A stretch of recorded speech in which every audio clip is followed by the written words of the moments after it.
Zigueï Jean Gaspard, alias John Zigueï, enfant de famille pauvre, défavorisé par l'existence, usera de moyens plus ou moins orthodoxes pour s'en sortir. Quel sera son destin?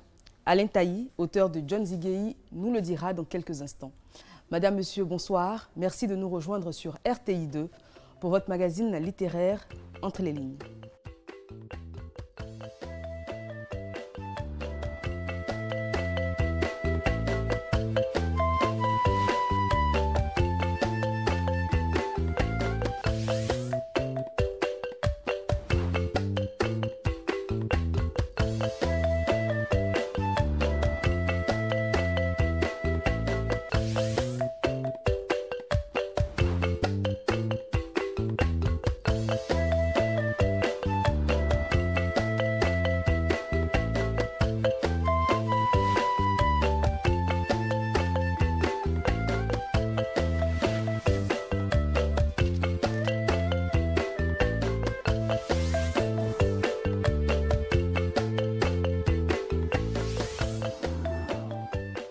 Alain Tailly est donc notre invité de ce soir. C'est une figure incontournable du monde des arts et de la culture en Côte d'Ivoire.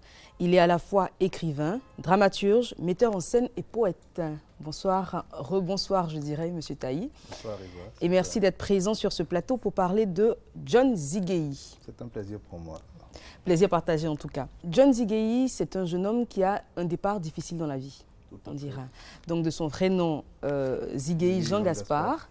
Déjà, prénom qu'il exècre, qu'il ne supporte pas. Un prénom lourd à porter, effectivement. Il envie ses camarades qui portent des prénoms, on dira plus légers, tels que Patrick, Guillaume, Franck. Et ce prénom-là, ce prénom composé Jean Gaspard, lui a été donné en hommage à un ami de son père. Tout à fait.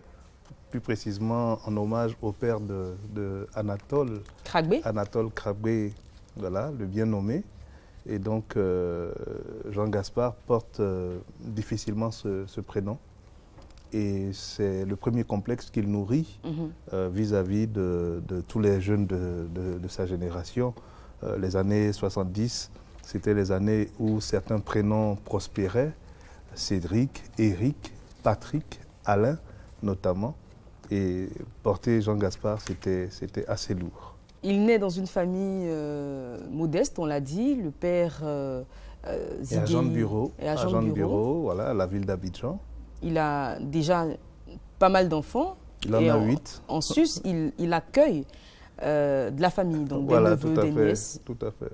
Dans un appartement qui ne compte que 2 chambres. 2 chambres et un tout petit salon. Exactement, donc la promiscuité, il y a beaucoup de choses. Et Gaspard, vu qu'il n'a pas de place, on va dire, où dormir, puisque la chambre est dévolue aux filles. Le père et la mère se partagent donc la chambre conjugale avec les plus jeunes enfants. Et vous décrivez très bien, avec humour, les scènes de ces parents-là qui sont obligés d'attendre le ronflement du dernier né pour pouvoir se livrer à leurs plaisirs conjugaux, on va dire ça comme ça. Exactement. Voilà. Et Jean Gaspard, lui, il décide de ne même pas dormir ni au salon, parce qu'il y en a qui dorment au salon. Il décide de dormir dans la courette, donc de la cuisine, à l'air libre. Là, il laisse libre cours à son imagination en regardant les étoiles. Voilà, donc dans cette maison qui présente plusieurs contraintes, Jean Gaspard affirme dès le départ son désir de liberté. La liberté, c'est donc dormir dans la courette, comme vous l'avez indiqué, et donc être en contact direct avec les étoiles, puisque c'est dans cet univers onirique que Jean Gaspard se plonge tous les soirs et donc laisse libre cours à sa pensée, à son imagination, et il peut donc s'envoler très loin dans ses réflexions et dès le départ visiter les territoires, on va dire les territoires interdits, ne serait-ce que par la puissance de sa pensée. L'histoire se déroule à Djamé, aux 220 logements. Plus précisément, le quartier est superbement décrit, on s'y croirait. Merci. Et au-delà de ça, ce livre est aussi, on dira, une visite guidée d'Abidjan dans les années 80. Parce que les lieux sont très bien décrits, avec en prime donc l'origine de certains lieux devenus mythiques, notamment les cinémas Liberté, Roxy, etc.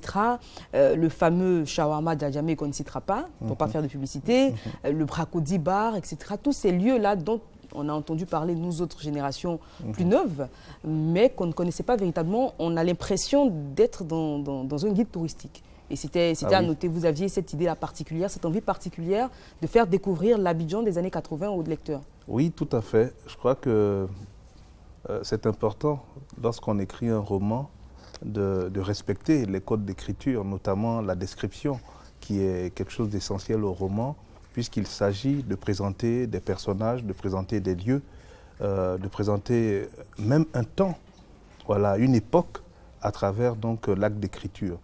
Et pour moi, c'était extrêmement important de montrer qu'avant cet Adjamé que nous connaissons maintenant, qui est devenu une cité chaotique, un marché à ciel ouvert, avant donc cette cité, il y avait un Adjamé qui était un monde de rêve. Même pour les gens de Cocody qui s'y rendaient régulièrement.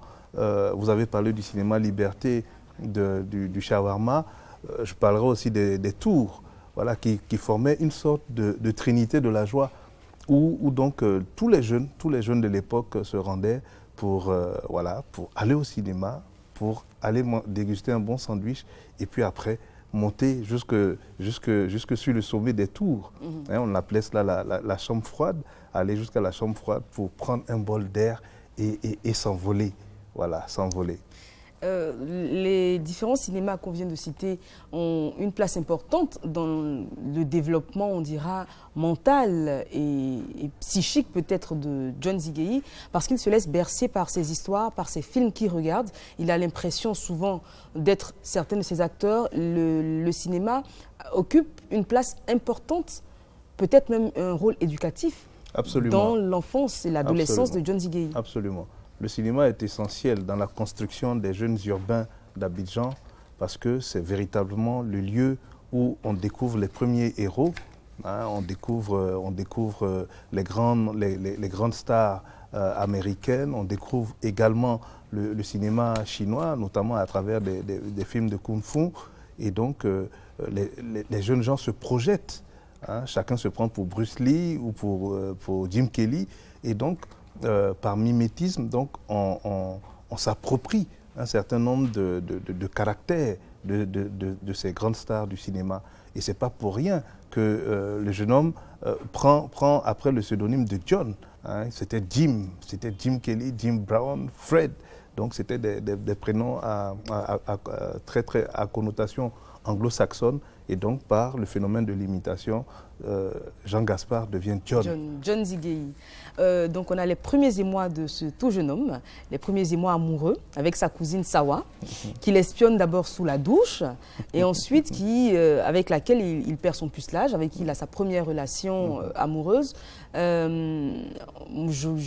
pensais qu'elle aurait eu plus d'ampleur plus tard dans l'histoire, mais après cette histoire, elle disparaît, Sawa, on ne la retrouve pratiquement plus. Oui, en fait, la construction du roman est une construction séquentielle.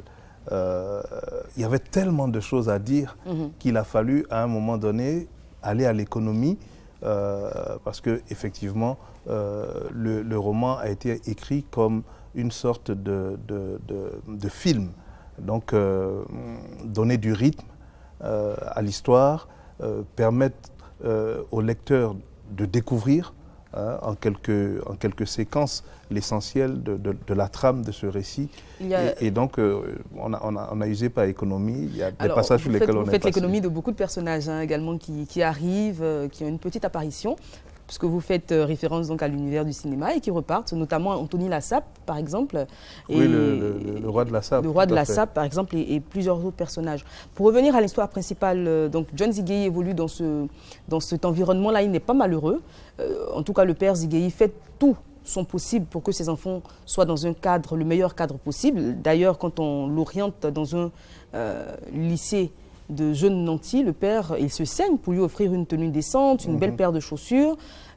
Bien évidemment... C'est tout à fait relatif, puisque on se selon le père, après. Oui, voilà. Mais c'est ça. Il a donné le meilleur qu'il avait. C'est ça. Malheureusement, il y a eu quelques inconvénients. Mais la vie continue jusqu'à ce que le père Ziguéhi décède. Et deuxième drame, la mère qui sombre dans une démence. Et John Ziguéhi se retrouve presque chef de famille, à devoir assumer donc le gîte, le couvert, les frais médicaux éventuellement à ses frères et sœurs. Il décide donc de quitter les bancs et ça donne à de nombreux larcins. C'est dire que la société, la vie elle-même nous contraint parfois à des choix. Hein. Elle nous contraint parfois à des choix. Parfois ce ne sont pas les meilleures solutions. Mais quand on est dans une logique de survie, on ne choisit pas l'eau avec laquelle on doit éteindre le feu. Et dans le cas de John Ziguéhi, il était vraiment dans une situation d'urgence. Parce qu'au moment où son père décède, où sa mère sombre dans la folie, ils sont spoliés par la famille. Oui, les oncles du village qui viennent, qui prennent tous les biens, qui les déshéritent pratiquement. Et donc, les enfants se retrouvent à l'abandon, tout seuls, face à une société qui les a rejetés. Alors, le réflexe, c'est un réflexe de survie, donc se battre par tous les moyens pour y arriver. Et ces moyens ne sont pas forcément honnêtes, donc il s'adonne à différents vols à la tire, poker avec armes blanches, il rançonne des jeunes filles pour éviter qu'elles soient violées, donc elle paie pour éviter d'être violée, il raquette les élèves boursiers, il vole des chats notamment, cette fois pour les manger, il empoisonne des bêtes, donc un bélier, oui, voilà, oui. Il rançonne des automobilistes, etc. Donc il y a certains passages qui sont très drôles, hein, notamment les chats qu'il vole à leurs propriétaires, et puis l'histoire du bélier qu'il empoisonne pour pouvoir le manger plus tard. Mais John Ziguéhi continue, il évolue dans cette atmosphère-là avec certains de ses amis qui sont ses plus fidèles lieutenants et qui lui présentent Cisco, qui n'est pas du tout de leur milieu, qui est le fils d'un notaire nanti, mais qui se prend d'amitié pour John. Voilà, donc Francis Benson Dike, pour bien le nommer, est un enfant de la haute société, de la haute bourgeoisie, on va dire, abidjanaise, donc de la cité UP de Cocody, qui fait quelques pérégrinations à Djamé, et donc qui est celui qui baptise Jean Gaspard en lui donnant le pseudonyme de John, mais celui aussi qui l'initie, hein, en quelque sorte, à la belle vie, puisque c'est ce Cisco-là qui va l'entraîner dans un certain nombre de lieux de référence à Abidjan, boîtes de nuit, de grands restaurants. Voilà, absolument, qui va l'initier au plaisir de la table, du vin notamment. Et donc, Cisco apparaît comme le premier mentor de John Ziguéhi et celui aussi qui lui ouvre les portes de cette somptueuse demeure, hein, de la famille Benson Dike qui est à Cocody. Leur amitié est tellement forte qu'il lui propose même de venir vivre avec à lui. demeure, avec lui et ses parents. Donc, celui qui se contentait de rêver en regardant dans les revues UP le luxe, hein, que les princes et les grands de ce monde affichaient, a pour la première fois de sa vie l'occasion de dormir sur un vrai lit, sur un vrai matelas, de rentrer dans une douche aseptisée et donc de vivre par procuration, si je puis dire, la vie des riches. Et il est très reconnaissant, hein, envers son ami Cisco. Il l'aime beaucoup, ses parents également, notamment son père, qui le prend comme un second fils. Les choses évoluent jusqu'à ce que Cisco aille à l'étranger pour ses études. Et donc, il s'attend à rentrer en famille à Djamé, et la mère de famille insiste pour que John reste là pour s'occuper notamment ou servir de grand frère à la petite Anne-Sophie qui a toujours 2 doigts dans la bouche. Ce qui est un luxe. Voilà, déjà il s'étonne, il dit mais les enfants de riches, même là ils sont dans l'excès parce que chez nous à Djamé, les petites elles ont un seul doigt dans la bouche et là la petite elle se permet d'en mettre 2. Voilà, alors malheureusement cette dame n'a pas d'intention noble envers John puisque elle tente d'avoir des relations coupables, des relations est-ce que charnelles. Les intentions ne sont pas nobles? Elles sont peut-être nobles pour elle. Pour elle, mais pour John, alors lui, on aurait pu penser qu'avec les difficultés qu'il a pu traverser, il aurait perdu donc cette morale. Mais il dit non, Cisco est comme mon frère et votre mari comme mon père, je ne peux pas avoir de relation avec vous. Et là, elle se venge. Tout à fait. C'est dire que dans la pire des indigences, il y a quand même des valeurs. Voilà, il y a quand même des références. Il y a quand même la sacralité de l'amitié, hein, de la famille, que John respecte. C'est vrai, c'est un garçon qui est prêt à tout pour réussir, mais il sait qu'il y a des limites à certaines choses. Et donc, il ne profite pas de la situation puisqu'il considère Mme Benson Djike comme sa propre mère. Mais la dame ne voit pas la chose du même œil, et effarouchée, blessée dans son amour propre, face au refus du jeune homme de copuler avec elle, eh bien, elle l'accuse faussement d'avoir de vol et de viol.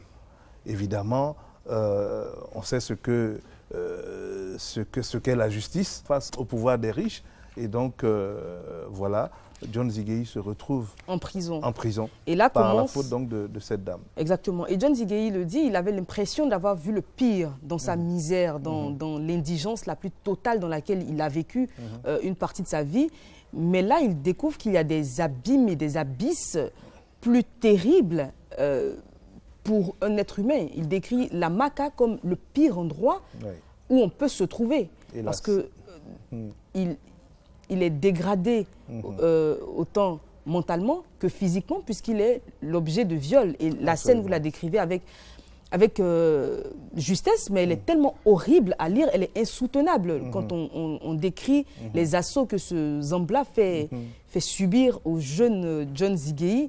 Mais c'est horrible. Oui, mais ça fait partie de la vie, ça fait partie de notre société. Il faut en parler. Je crois que l'écrivain est le miroir de sa société, le témoin de son temps. Et donc, sans avoir été à la Maka pour y découvrir l'horreur, à partir de témoignages, à partir de choses que j'ai glanées ici et là, j'ai pu reconstituer ce décor-là par le pouvoir de la plume pour donner à vivre un échantillon de ce qui se vit à la Maka, précisément au bâtiment C, au blindé. Voilà. Et donc, c'est pour dire aussi... Alors, justement, je n'ai pas compris, vous décrivez donc le blindé comme le bâtiment où on incarcère les plus dangereux criminels. Tout à fait. Alors, John Zigueyi, c'était la première fois qu'il avait maille à partir avec la justice. Il n'était pas particulièrement dangereux. Pourquoi est-ce qu'on l'a mêlé à la pègre? Justement, c'est pour dire comment la justice est instrumentalisée, puisque précisément, il est demandé au juge que Jean Gaspard soit conduit au blindé. C'est cela, la correction que la dame effarouchée veut lui infliger. Et c'est pour cela que John se retrouve au blindé, au milieu des pires crapules. Et là-bas, effectivement, il découvre l'horreur, il découvre un monde totalement déshumanisé. Il découvre des hommes qui ne sont plus des hommes parce qu'ils sont perdus en eux ce qu'il y a d'humain. Ils ne sont même pas animalisés, puisque l'animal respecte un certain nombre de règles. J'ai l'impression qu'ils savent qu'ils n'ont plus rien à perdre, parce que ce sont des gens qui sont condamnés à de lourdes peines, voire à la perpétuité. Donc, ils se disent, peut-être, s'ils réfléchissent encore, qu'il ne peut rien leur arriver de pire. Absolument, absolument. Ils y vont, tous les crimes, tous les délits, même en prison, sont commis. Absolument. Et en le disant, on pense à notre actualité, on voit bien que les choses n'ont pas changé. Jean Gaspard, ça date des années 1980, c'est une fiction certes, mais je veux dire, ce qu'il a vécu hier, c'est le tableau de ce qui se passe aujourd'hui.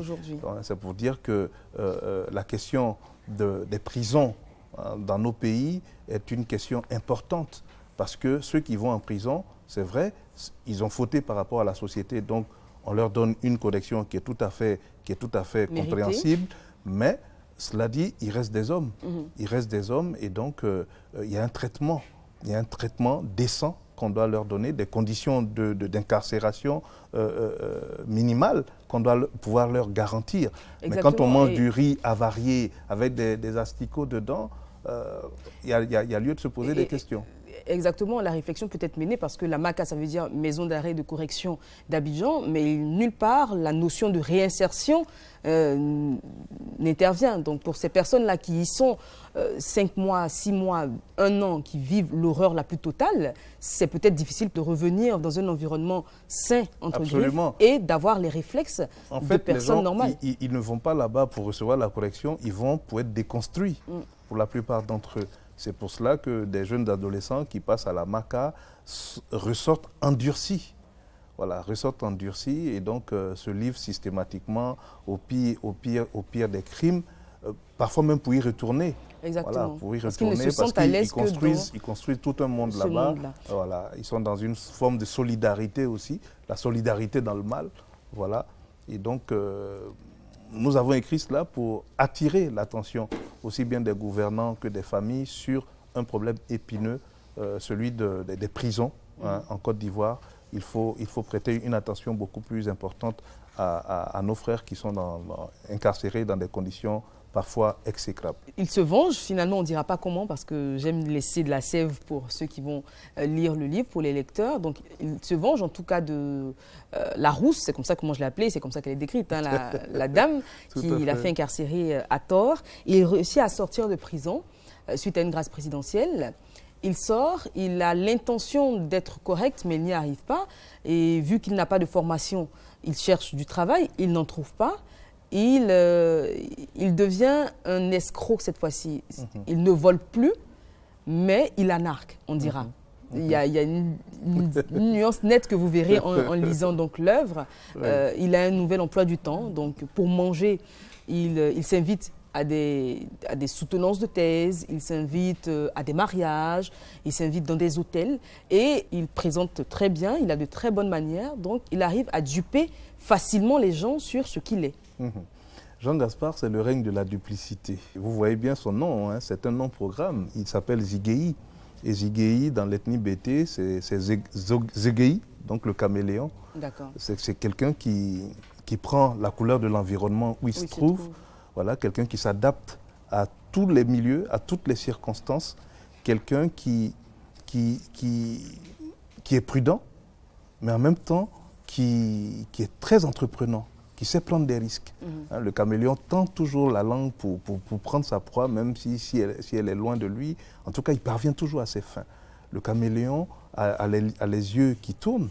Ça veut dire qu'il est vigilant à tout point de vue, mais il ne perd jamais de vue son but. Et c'est cela, Jean Gaspard. Il s'adapte à tous les milieux. Il a un but dans la vie et réussir à tout prix. Et il utilise le camouflage. Il utilise une fausse identité, le titre de diplomate de carrière attaché au protocole présidentiel.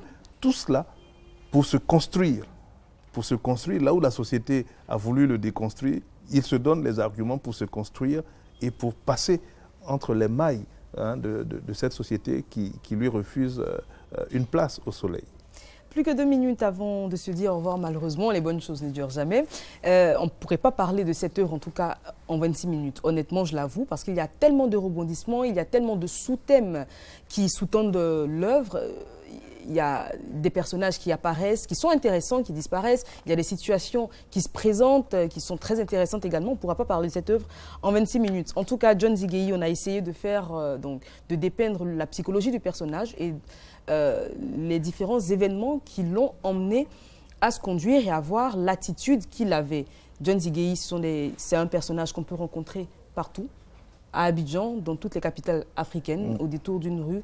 Je pense que après la lecture de cette œuvre, moi, ça m'a permis d'avoir peut-être plus d'empathie et de compassion pour mon prochain parce qu'on est prompt à juger les gens sur des actes qu'ils commettent, mais on ne sait pas le long parcours qu'ils ont. Il y a une expression que j'aime bien qui dit « Avant de me juger, porte mes chaussures, fais le trajet que j'ai fait et on verra si tu aurais fait différemment. » En tout cas, c'est l'histoire de John Zigei qui, bon, je ne dirais pas là à la fin de l'œuvre, mais en tout cas qui se termine comme vous l'avez décidé. Donc, pour savoir... Je n'ai pas meilleure avocate. Est-ce que John Zigei arrivera à s'en sortir après toutes ces pérégrinations sur son chemin? John Zigei, en vente chez tous les bons libraires. Merci d'avoir été en notre compagnie pour ce numéro de Entre les lignes. On était ici à l'Institut français, plus précisément à la bibliothèque. Je vous donne rendez-vous lundi prochain à 20 h sur RTI 2. Monsieur Alain Tailly, le dernier mot vous revient. John Zigei, c'est une fresque sociale. C'est la Côte d'Ivoire des années de l'âge d'or à la décrépitude. C'est un panorama de la société ivoirienne à travers le parcours d'un jeune homme atypique. Voilà, c'est un livre à vivre, c'est un livre à lire. Nous vous le recommandons vivement.